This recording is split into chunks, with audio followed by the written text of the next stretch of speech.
Bagaimanakah garis panduan dalam Islam dalam pemilihan mencari jodoh bagi kaum wanita dan juga kaum lelaki? Dan yang kedua, apakah ciri-ciri jodoh dalam Islam bagi lelaki dan perempuan yang ingin mencari pasangan hidup mereka? Apakah syarat bagi wanita untuk mencari jodoh dan menerima lelaki sebagai suaminya? Mohon pencerahan Ustaz. Biar tahu, jangan keliru. Masya Allah. Luar biasa. Ustaz. Luar biasa. Ini kalau kita jadi dia ni jalan tunduk ni.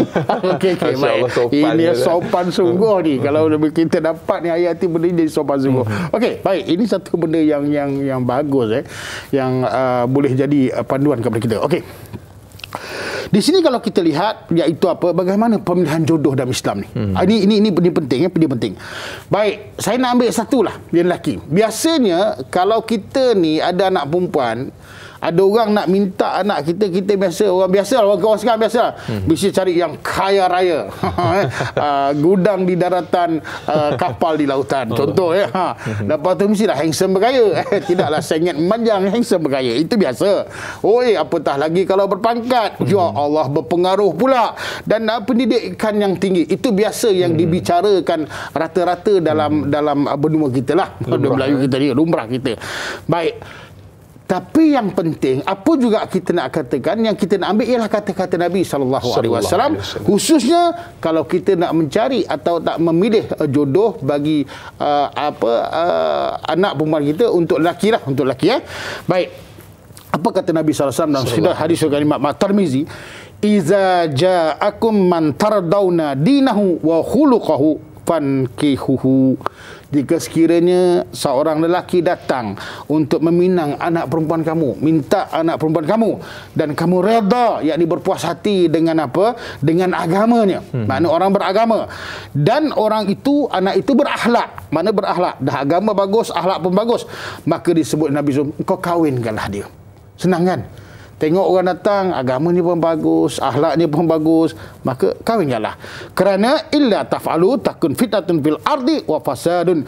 Jika sekiranya kamu tidak lakukan, kamu tak teruskan perkahwinan tersebut, maka bimbang-bimbang nanti akan berlaku fitnah dan kerosakan yang besar dekat muka bumi ini. Sebab itu kalau orang meminang, ingat, orang perempuan yang nak dipinang, dia kena tengok, agamanya bagus, akhlaknya pun bagus, jalan pun tunduk macam gitu, terima je lah. Tak semestinya ustaz Apa? Tak semestinya ustaz. Tak semestinya ustaz. Orang masjid ke? Orang masjid ke, apa imam pun boleh, tak ada masalah.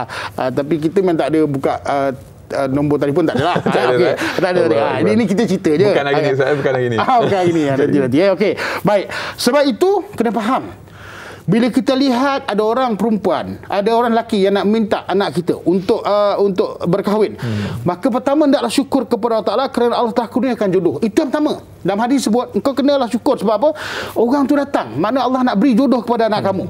Untunglah. Satu.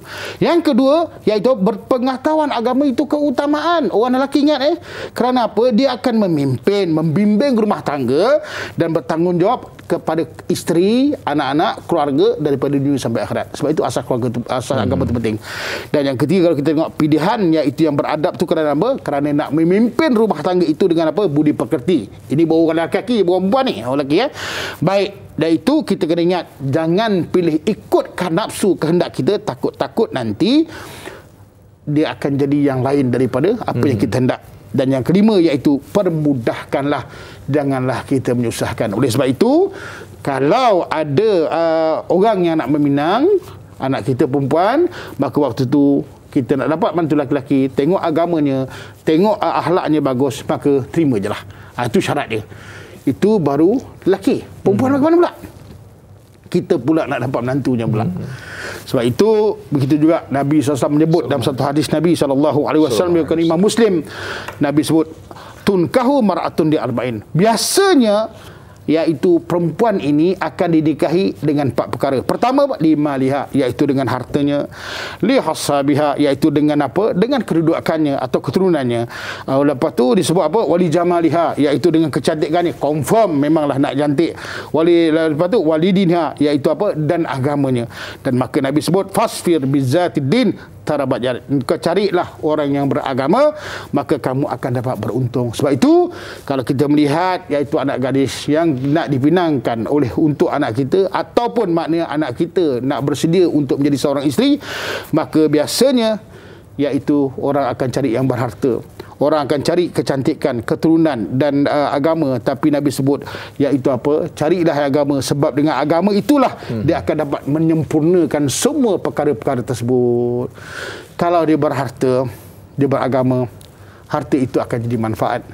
Allah. Kalau dia cantik, dia beragama, cantik itu akan apa? Mengubat hati ataupun menggembirakan hati suami. Kalau dia punya keturunan yang baik, dengan beragama, keturunan yang baik itulah insya-Allah akan melahirkan satu keturunan yang bagus. Dan kalau dia beragama, confirm dia yang akan memimpin keluarga kita daripada dunia sampai akhirat. Kerana apa? Kerana kita tahu seorang perempuan ialah guru yang pertama di dalam mendidik, iaitu zuriat-zuriatnya. Dan jika agama itu iaitu baik, maka punca segala itu akan jadi baik. Tapi kalau sebaliknya, kalau kita lihat, dia akan jadi sengsara. Wallahu a'lam. Masya-Allah, tabarakallah, subhanallah.